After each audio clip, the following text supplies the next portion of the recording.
All right, 2016 Ford Fusion.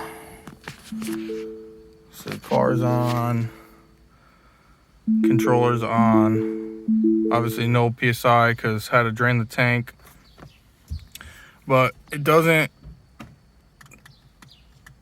you can hear the relay click. Doesn't do anything. Not sure if I have to fill the tank up for it to do anything, but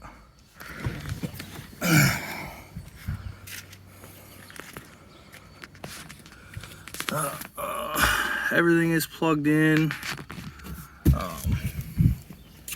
but the compressor just does not turn on. When I talked to you guys yesterday, I left the tank unplugged, both sides, no power to it, plugged it back. I even left the 3P unplugged. Came here today, plugged everything in, nothing. So the only time the compressor does come on is if I unplug this power wire. That's the only time it'll come on. And it'll build pressure inside the controller. Like the controller will read, you know, like after a couple times of doing this, controller will read, you know, 2 or 3 pounds. I hooked up this fitting here for the straighter valve to try to fill that in. I checked fuses, replaced the relay. Not 100% sure.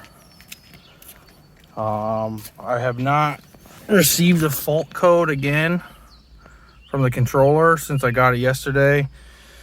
So I'm not sure if this is a manifold issue. I'm not sure if the compressor went bad.